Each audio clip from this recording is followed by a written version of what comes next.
Inpainting, Outpainting, Canny, Depth e Redux. Cos'è che vogliamo di più? La RAM e la VRAM, esattamente.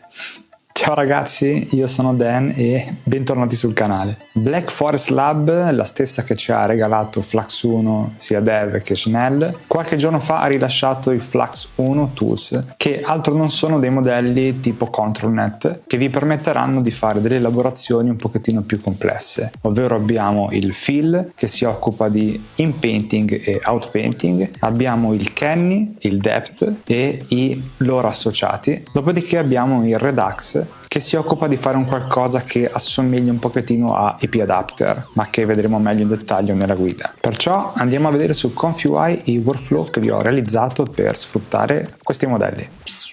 Iniziamo dalla notizia dei Black Forest Labs, caricata qualche giorno fa, dove presentano i tools che altro non sono dei modelli ControlNet essenzialmente, dedicati a Flux 1, ovvero il Fill, il Depth, il Canny e il Redux. Il Fill serve per l'inpainting e l'outpainting, il Depth e il Canny sono quelli che conosciamo già, cioè su delle mappe di profondità e di contorno potete fare poi delle generazioni successive, e il Redux serve per mischiare e ricreare delle immagini attraverso un'immagine e un prompt. Ora vediamoli in successione. Qua ovviamente vi danno un po' di dettagli, vi fanno un po' di esempi su come funzionano, ma andiamo noi nello specifico. Grazie ai workflow di esempio di ConfUI che sono stati caricati, ovvero in questa pagina dove trovate i tipici workflow di Flux, se scendete ci sono gli extras. Questi sono i workflow, se voi li prendete, li trascinate dentro a ConfUI, vi apre il workflow fatto da loro. Io sulla base di questi li ho studiati un attimo e ho rifatto i miei. Quello che però ci rende utile questa pagina è il raggiungimento dei modelli, cioè se cliccate qui nei vari link vi porta alla pagina di Hugging Face dove scaricarli, oltre al dirvi dove metterli successivamente, ma adesso vediamo in dettaglio. A questo giro ci sono molti giga da scaricare purtroppo. Passiamo su Hugging Face. La prima pagina è quella del Fill, è proprio un modello intero, questo è il problema. Non ci sono ancora al momento le versioni GUF e neanche la versione FP8, che probabilmente arriverà da qui a poco, però in questo momento purtroppo non ci sono queste versioni. Qui, se non ricordo male, vi chiede di cliccare sull'ok per proseguire al download, vi dà qualche informazione come sempre, ma sono le stesse che vedevamo nella pagina delle informazioni. Andiamo in File and Version e questo è il modello che dovete scaricare. E sì, sono 23 giga perché credo sia essenzialmente lo stesso modello dev ma in una versione particolare, perciò dovete metterlo in download e scaricarvi questi 23 giga. Passiamo poi al Canny, che come il Depth ci sono in due modalità, ovvero o scaricate l'intero modello, che anche in questo caso purtroppo sono 23 giga, oppure ci sono i LoRa che vi permettono di fare la generazione usando il modello base di Flux 1 Dev, ma sul quale applicate il LoRa. Credo che in questo modo si abbassi un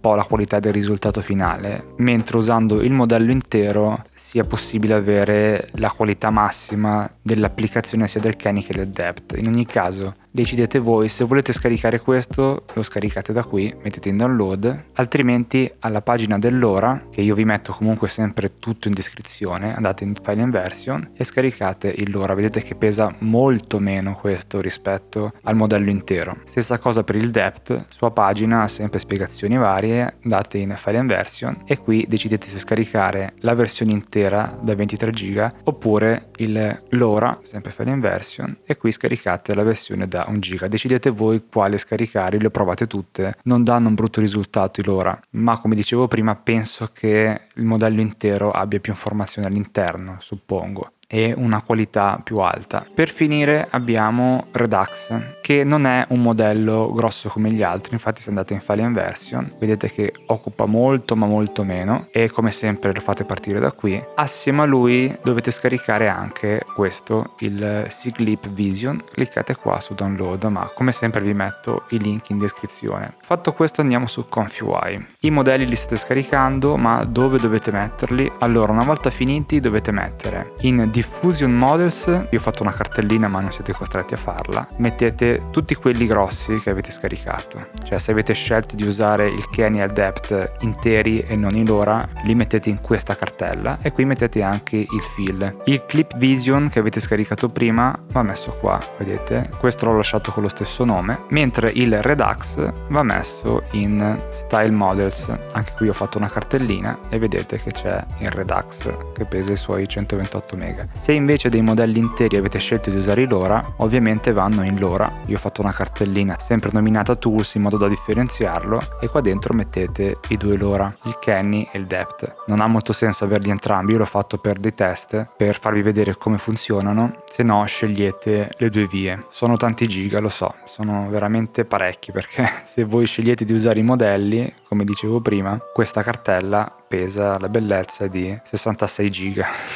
Però se considerate che i giochi attuali arrivano a chiedere 150 giga di spazio, tutto sommato siamo ancora sotto. Allora andiamo su ConfUI. Come dico in tutte le guide su ConfUI recenti, ho fatto una guida che vi spiega da zero come utilizzare questa interfaccia. Siccome è in fase di sviluppo e di rinnovamento, vedrete un'interfaccia diversa da quella guida, ma per vedere la stessa andate in setting, dove c'è menu, mettete disable e questa è la stessa identica interfaccia. Io l'avevo fatta in questo modo, ma i nodi sono visti allo stesso modo. Mancava qualcosa all'epoca, però essenzialmente il manager è uguale. Se si vuole rimettere quell'interfaccia si mette qua su menu, top o bottom e si ha quella nuova, perché questa sarà l'interfaccia finale, anzi la stanno ancora sistemando e ancora modificando. Per esempio qua non c'è più il tasto refresh, ma questo pezzo lo potete spostare. Quello che vedete qua in alto alle volte sono dei nodi, tipo questo qui è fatto dal nodo che si chiama Crease Tool, vi aggiunge anche queste informazioni. Facciamo come sempre manager e update all, in modo che aggiornate tutto, e qua vi dice l'ultima release cosa comporta. Per esempio vedete qua c'è il supporto ai Flux Tools. Se non aggiornate spesso avrete problemi con i nodi o a fare delle generazioni, perché c'è sempre bisogno di aggiornare i nodi e l'interfaccia perché tutto funzioni correttamente. Abbiamo fatto tutto, perciò partiamo con i workflow. Si fa da qui workflow open, io sono già nella mia cartellina e questi nominati tools sono gli ultimi che ho fatto. Andiamo in questo ordine, cioè in painting. Quando aprite un workflow che non avete i nodi vi farà degli errori, una lista di quello che manca, vi segna i nodi rossi. A questo punto chiudete gli avvisi, andate in manager, andate in install missing custom nodes, lui cerca, io ovviamente ce li ho tutti, ma se vi manca qualcosa vi fa una lista e li spuntate, fate install dal pulsante che compare qua sotto, fa tutto il caricamento nel prompt dei comandi. Quando ha finito vi dice restart, vi riavvia la web UI, vi apre un'altra scheda con la web UI nuova e dovreste essere a posto a quel punto. Guardiamoli velocemente come sono composti, perché in realtà non cambia tantissimo se non qualche piccolo nodo che si è aggiunto. Una cosa che io ho fatto a questo giro è stata quella di togliere il flag disable smart memory, perché non ho idea del motivo, ma hanno fatto qualche cambiamento. Ogni tot è da mettere, ogni tot è da togliere e non si capisce bene, ma mi andava veramente tutto in saturazione. Poi in realtà si sbloccava aspettando un pochettino, però veramente nonostante io abbia 32 giga e 24 giga di VRAM, arrivavo alla saturazione massima nel key sampler. Dopo qualche minuto iniziava a elaborare. Questi modelli non sono per niente leggeri, ve lo dico in anticipo, soprattutto se usate i modelli interi del fill, del Kenny, del Depth, però mi ha dato l'impressione che togliendo il disable smart memory tornasse a gestire meglio la memoria. Poi sicuramente fra un paio di guide dovrò rimetterlo perché è una cosa ciclica. Al momento, come dicevo, non ci sono i modelli GUF, ma io ho lasciato comunque il caricamento del GUF perché credo quasi sicuramente usciranno, qualcuno li farà. Nel momento in cui ci saranno quelli vi consiglio di usare quelli, perché così alleggerite tanto il peso sulla scheda video. Come sempre, quando aprite un workflow di qualcuno fate R sulla tastiera, vi viene l'update, in modo tale che poi potete selezionare i vostri modelli. Per esempio ora questo è quello dell'InPaint, io qua gli devo dire FluxDev no, perché è quello base, ma il fill. Qua potete dirgli FP8 perché ho visto che effettivamente lo influenza e carica meno la VRAM, nonostante questo non sia FP8, credo sia la versione FP16 perché pesa 23 giga, però probabilmente mettendogli qua FP8 lo andiamo a vincolare sull'FP8 comunque. Anche col T5 vi consiglio,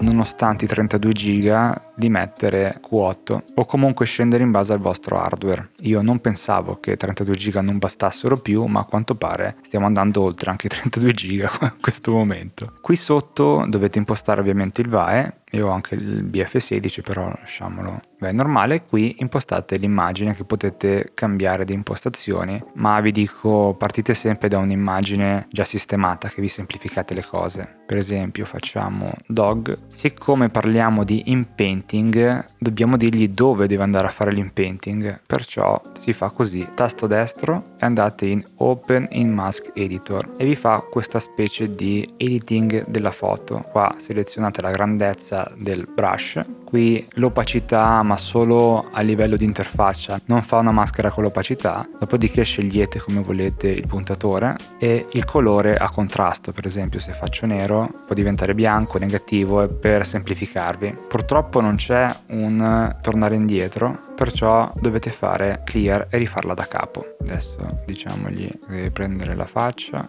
così e facciamo save to node e vi mostrerà la maschera che ha fatto. Ora se voi aprite questa cartella in particolare in ConfUI, cioè ConfUI Input Clip Space, vedrete la maschera. Ricordatevi che qua ve le somma sempre di più e non le cancella lui da solo, dovrete cancellarle voi nel tempo, anche perché ogni immagine può avere un suo peso e può tornarvi utile se dovete fare, che ne so, una maschera in Photoshop. Successivamente avete già quella in PNG con la trasparenza. Fatto questo, ovviamente dobbiamo dirgli cosa deve fare qua. Questo è il prompt. Ovviamente il negative non c'è perché è Flux 1. Proviamo a dirgli una cosa molto semplice, cioè la faccia di un leone. Ovviamente più descrivete meglio è, perché non dovete semplificare troppo ma neanche esagerare. L'inpainting purtroppo non va sempre a modificare esattamente come volete voi, e ricordatevi, come avevo detto in un'altra guida, dovete andare a cambiare una parte dove c'è qualcosa sotto. Se voi per esempio andate a cambiare qua e gli dite di aggiungere qualcosa, se siete fortunati ve lo fa. Nella maggior parte dei casi non fa nulla perché c'è troppo poca informazione qua sotto per andarla a cambiare. Qua invece c'è proprio il muso del cane e potrebbe farci qualcosa di buono. Non è detto che faccia una faccia per esempio, ma è più facile che faccia il muso di un altro animale. Scritto il prompt possiamo anche scegliere se aggiungere il LoRa per dargli un effetto. Io di base non l'ho collegato, ma se volete collegarlo lo tirate qua e fate model. Di base è collegato solo il model sampling flux.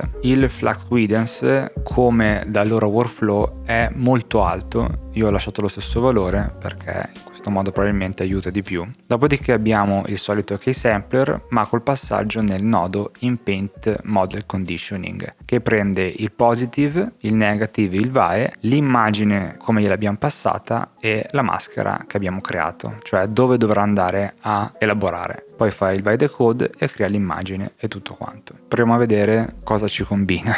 Ha completato. Vi faccio vedere la gestione attività, che senza il disable smart memory rimane occupata la memoria video, però alle volte la toglie, alle volte non la toglie, ma sto ancora facendo dei test per capirci di più. Il problema grosso è che partendo va a occupare veramente tanta RAM adesso, non so come mai, ma mi arriva proprio ai 32 giga completi. Non arriva più a saturarla completamente, però arriva comunque sui 31,4, 31,3, cioè quasi al limite massimo. Vediamo il risultato ed è questo, che secondo me è molto buono. Il problema però qual è dell'inpainting? Cioè che non abbiamo in questo modo il controllo col denoise, perché nelle altre versioni si poteva aumentare o diminuire quanto andava a modificare l'immagine, cioè mettendo un denoise a 1 solitamente la stravolgeva completamente, mentre così se non vi prende la modifica con l'InPaint non c'è nulla da fare. Poi probabilmente si troveranno altri sistemi per forzarlo meglio, ma se qua gli dite fammi la faccia di Albert Einstein, quasi sicuramente non la fa e non c'è modo per forzarlo, mentre se fate cose un pochettino più facili, cioè come in questo caso, allora il risultato può essere abbastanza buono. Secondo me tutto sommato l'ha fatta bene. Ovviamente come nelle altre guide Gli step li potete aumentare, il sampler name potete cambiarlo, così come lo scheduler, potete pasticciare un po' come volete voi. E passiamo allora all'altro workflow, che è quello dell'outpainting. Questo qui, diciamo apri, qui continua a sommarli ed è utile questa cosa se volete fare generazioni diverse, però dopo un po' iniziano a dar fastidio. È praticamente lo stesso workflow di prima che abbiamo visto poco fa, però dobbiamo dirgli di quanto va a fare l'outpainting. Allora ricordate sempre, appena caricato un workflow R, così ricarichiamo le cose, dobbiamo mettere il fill che fa sia da inpainting che da outpainting, mettiamogli un FP8, qua mettete un Q che preferite o lasciate l'FP16, ma dipende dal vostro hardware. Teniamo anche qui l'immagine, proviamo a rimettere il cane di prima, diciamo che deve espandere tutto, ma sì, proviamo a lasciarlo così, cioè farà 400 a sinistra, a destra e sotto, ma non sopra, e il feathering è di quanto va ad ammorbidire questo passaggio. Qua possiamo anche dirgli nulla, se dobbiamo fare proprio un outpainting dove deve solo allargare l'immagine, stessa cosa di prima. Se volete usare il LoRa, il guidance anche qui è molto alto, come avevano impostato loro, si passa da questo nodo che è l'Inpaint Model Conditioning e andiamo a generare, vediamo cosa ci fa. Perfetto, completato, vediamo se lo becco in tempo. No, già passato, però comunque a questo secondo giro ha svuotato un po' la memoria, si vede che è tornato a funzionare correttamente, almeno sul mio lo smart memory. Cosa ci ha fatto questo, che secondo me è molto interessante, perché finalmente è un outpainting semplice, veloce ed efficace. Magari forse qua c'è qualcosa di strano, ha fatto questa zona un po' particolare, però vabbè, nulla di male. Ha tra l'altro messo della messa a fuoco che è abbastanza credibile pure, perché secondo il soggetto che è qui correttamente a fuoco, il resto è un po' fuori. Passiamo al discorso del Kenny e del depth. Facciamo workflow open e abbiamo il Kenny depth. Li ho messi insieme perché essenzialmente è la stessa cosa, mi sembrava un po' inutile fare due workflow diversi. L'unica roba è che dovete scegliere qui quale collegare, cioè se fate il Kenny collegate questo, se fate il depth collegate questo. Se preferite altri nodi per fare il Kenny e per fare il depth potete aggiungerli senza problemi. Ovviamente, come dico sempre, questi sono workflow di base che vi faccio, questa mappa di depth è quella basilare, poi se uno vuole utilizzare delle depth map più particolari tipo Marigold e altre così, considerate sempre il peso di questi modelli e cosa andate ad aggiungere fra RAM e VRAM. Stesse cose di prima, facciamo sempre R per aggiornarlo. Qua abbiamo due strade, perché se avete scelto il modello allora fate il Kenny o il depth e ovviamente in base a questa scelta cambiate il nodo che vi ho fatto vedere prima. Se invece non volete usare il modello intero, allora potete mettere o qua il modello di Flux base oppure il GUF, perché ho fatto dei test e funziona anche col GUF. Però a quel punto dovete collegare il LoRa e qua selezionare il LoRa del Kenny o del depth, ma vediamoli uno alla volta. Io qua lo ricollego a model e qua metto Kenny, qua gli rimetto il GUF, ok. Qua mettiamo sempre il cane, lui mi farà la mappa su questa immagine e poi elaborerà quello che io metterò qui nel prompt. Per esempio diciamogli, ecco, togliamo solo questo, vediamo come fa così. Questa era una vecchia generazione che avevo fatto io che è rimasta. Dovrebbe fare il corpo intero di un panda vestito da uomo in una metro cyberpunk giapponese. Anche in questo caso il conditioning era impostato molto più alto, poi come tutti gli altri valori potete giocarci e vedere se è necessario questo valore. La stessa cosa, i valori iniziali e finali in base a come volete la mappa si possono cambiare e qui avete una preview che varierà in base a se avete scelto il Kenny o il depth. Poi passa dal nodo Instruct Pix to Pix Conditioning e va a fare l'elaborazione per poi darci l'anteprima e il salvataggio. Ma proviamo a vedere col Kenny cosa ci dà di risultato. Ha terminato anche questo passaggio, vediamo che ci ha fatto la mappa che, come dicevo prima, potete variare cambiando questi valori o questi se fate il depth. Ha elaborato e ci ha dato questo risultato è abbastanza particolare, ovviamente sulla base dell'immagine originale che è questa. Perciò se dovete fare delle pose particolari o riprendere delle idee usando solo una mappa potrebbe essere molto utile. Se vedete cose strane durante la guida, considerate il momento preciso in cui è uscita la versione che sto usando e al momento i PyTorch, che sono questi 2.5.1 CU124 e il mio Python che è 3.12.7 legato a ConfyUI. Altre versioni potrebbero cambiare drasticamente i valori, le generazioni e tutto quanto. Fatto il Kenny, proviamo il depth, e qui non ho messo FP8 prima. Non so realmente se va a influire, non essendo un modello FP8. Ho avuto l'impressione che un po' migliora, però non vorrei che non serva proprio a niente. Sicuramente non dà errori. Io nel dubbio lo metto, che così magari evita di andarmi a saturare tutto. Facendo il depth dobbiamo andare qua e selezionare depth in questo modo. Questo non fa errori, non dice niente, lo lascia così com'è e passa a fare l'immagine con la mappa depth. E vediamo cosa combina. Ha completato anche questa elaborazione, vedete la mappa del depth come sempre. Questa ovviamente la fa molto semplice, come dicevo prima, ci sono delle mappe depth molto più complesse. Io avevo fatto una guida con Marigold, ma già quello di base chiede tanta potenza hardware e tanta VRAM se non ricordo male, ma fa una mappa veramente molto più precisa. Qui vediamo una piccola anteprima che sembra già molto interessante, vediamo cosa ci ha fatto ed è molto particolare. Sempre considerando che lui cosa vede? Vede questo e io gli ho detto di fare un panda intero e quindi mi ha fatto un piccolo panda vestito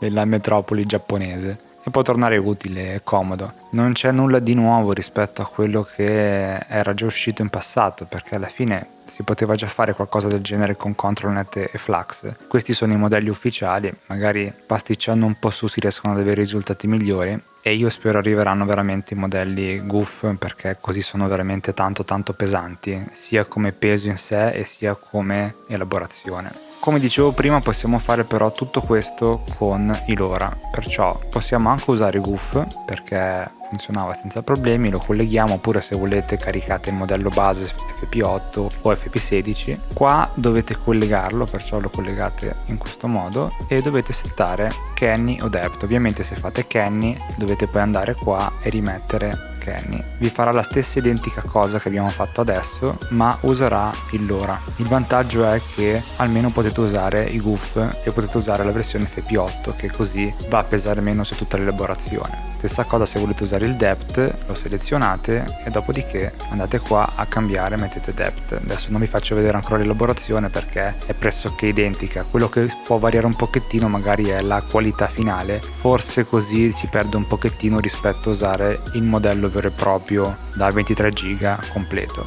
Ultimo workflow è quello di Redux. Apriamo Redux, chiudiamo un po' questi che così non abbiamo troppa roba aperta. Questo workflow l'ho lasciato volutamente per ultimo perché, vi dico la verità, non l'ho ancora capito completamente come funziona questo Redux. È un po' in linea a IP Adapter Plus, cioè voi gli date un'immagine e potete fare delle variazioni su quell'immagine, ma potete mischiarne anche più di una. Io utilizzandolo ho cercato di fare un workflow che potesse essere utile nel suo complesso, però bisogna pasticciarci sopra un po' per riuscire a trovarci un senso, secondo me, perché con le prime prove probabilmente vi chiederete se è realmente così utile, anche perché è difficile guidarlo verso dove vogliamo noi. Stesso discorso di prima, sempre R, così aggiorniamo i modelli. Qua possiamo usare i GUF senza problemi, stessa cosa per il T5, caricate il VAE e decidete se volete nel caso applicare un LoRa, però prima di iniziare a mettere LoRa bisogna un attimo capire che risultato vogliamo avere. Cosa può farci questo modello? Allora, se noi torniamo nella pagina della notizia di Flux, vediamo che può servire per fare una variazione dell'immagine iniziale che gli abbiamo dato. Lui fa anche questi esempi, cioè gli diamo questa immagine, solo scrivendo che deve essere una scultura di vetro dovrebbe farlo così. In realtà dalle prove che ho fatto io non segue esattamente quello che gli diciamo. Il più delle volte fa esclusivamente una variazione dell'immagine originale, cioè voi gli date questo, lui elabora e vi fa più o meno la stessa cosa ma leggermente diversa. Non so quanto possa essere utile questa cosa qui, magari ad alcuni di voi può esserlo. Per cercare di fare qualcosa di più interessante, allora ho fatto varie prove e sono arrivato alla fine capendo che se si aggiungono più Redux si riesce ad avere un qualcosa di particolare. io avevo provato a dirgli: da questa immagine fammi un pupazzo di un Corgi. Se lo lasciamo solo così con questo unico passaggio non lo fa, lui fa solamente una variazione di questa foto e la fa in un altro modo, che ripeto può essere utile a qualcuno, però non è il senso di quello che fanno vedere sul sito loro. Allora, per forzarlo, ho visto che si possono mettere più passaggi, basta solo copiare e incollare tutto questo pezzo. Ovviamente gli date un'immagine, lui cosa fa? Parte con la prima, fa una variazione di questa immagine e gli aggiunge questi dettagli in più sulla base del prompt che gli abbiamo dato, anche se secondo me il prompt non penso lo consideri così tanto, sinceramente. Fatto questo, arriva a generare e vi dà un mix delle due immagini, perciò crea in questo caso la foto del Corgi, la prende come principale e gli applica questo effetto tipo pupazzo. Un modo per andare a controllare un po' di più questa cosa è mettergli qua nel mezzo un conditioning che faccia qualcosa in più. Io ho messo qua un reroute perché se a voi basta solo la variazione dell'immagine, allora collegate qui col positive e salta il secondo pezzo. Se invece volete fare un mix di più immagini, collegate il positive. Se volete aggiungere altre cose, fate proprio la selezione di tutti, CTRL più clic, fate copia e incolla, lo spostate qua sotto con Shift, vi sposta tutto insieme e a questo punto questo entra qua, conditioning, e questo va qua. Potete metterne quanti volete, in questo caso togliamolo. Dicevo, per avere un controllo più preciso sul conditioning, ma in realtà ho visto che va a peggiorare questa cosa, ci sono un po' di nodi, tipo c'è l'average, vi permette di mettere più conditioning, perciò potete passare con quello iniziale solo del prompt e poi fargli passare in mezzo quelli del Redux e poi andare nel positive. O se no c'era questo qui, sono tutti i tipi di conditioning che potete testare e vedere se mischiandoli possono dare risultati diversi. Io vi dico la verità, non sono convintissimo di questo Redux. Comunque qui carica il modello che dovreste vedere se l'avete messo nella cartella giusta, qui invece il Clip Vision. Facciamo una prova per vedere se, basandosi su questa immagine, lui me lo fa diventare un Corgi tipo peluche, tipo pupazzo, seguendo il prompt che gli ho messo. Proviamo a farlo generare. Ha completato l'elaborazione, qua vedete un'anteprima, ma potete farvi un'idea. Eccolo qua. In generale non è male, perché comunque essenzialmente ha fatto quello che ne abbiamo detto. Porto qua le immagini così magari si capisce di più. Allora, questa è quella di base e questa è quella che doveva prendere spunto. La pettorina è praticamente la stessa, il cane è lui, però gli ho detto Corgi, quindi magari aveva già idea di cosa fosse un Corgi. Il background è praticamente quello perché ci assomiglia tantissimo. Il pupazzo sotto, non so, forse l'ha preso come spunto per fare qualcosa, ma poi ci ha fatto questi effetti che sono un po' terribili. Purtroppo, come dicevo prima, così come hanno fatto loro il workflow di base, è poco direzionabile, fa un po' quello che vuole lui. Probabilmente bisogna mischiarlo ad altro, bisogna capirlo un po' di più. Può essere sicuramente molto interessante, magari la base per future applicazioni. In ogni caso è ottimo che Black Forest Lab ci abbia dato questi strumenti per ampliare l'utilizzo di Flux, che così sicuramente raggiunge un altro livello anche come utilizzo di RAM e VRAM, quello sicuramente. Come tutte le prime versioni che vengono rilasciate, questi modelli sono estremamente pesanti. Secondo me serviranno anche delle ottimizzazioni su ConfigUI per velocizzare le elaborazioni. Al momento attuale la richiesta di RAM e di VRAM è veramente altissima. Sicuramente interesseranno molti di voi questi modelli, però a conti fatti credo che saranno in pochi a poterli utilizzare, vista soprattutto la richiesta di VRAM, ma sicuramente da qui ai prossimi giorni usciranno le versioni FP8 o le versioni WUF che aiuteranno tantissimo molti a risparmiare sulla richiesta hardware. Mi ha stupito particolarmente la richiesta di RAM e non so se è qualche aggiornamento che hanno fatto a ConfigUI, visto che nell'ultimo periodo è in fase di ristrutturazione totale a causa dell'arrivo della versione 1, che sarà abbastanza stravolta e che dovrebbe diventare un'applicazione in sé. Io ho provato la beta, ma alcune cose non mi sono piaciute, perciò sono rimasto alla versione di GitHub. Non so esattamente quando arriverà questa versione 1, ma dovrebbe essere da qui a poco, teoricamente. Fate qualche prova, vedete se riuscite a elaborare, magari scrivetelo nei commenti se avete qualche errore o qualche problema, ma ricordatevi di iscrivervi, così da seguire anche i post che faccio legati a questo mondo, e magari se siete interessati a supportare il canale ricordatevi che adesso ci sono gli abbonamenti, ma ricordate anche che c'è il server Discord dove è possibile parlare in modo più ampio di questi argomenti e dove ci sono i vari canali dedicati al alle varie tematiche. E ci vediamo allora alla prossima guida. Ciao!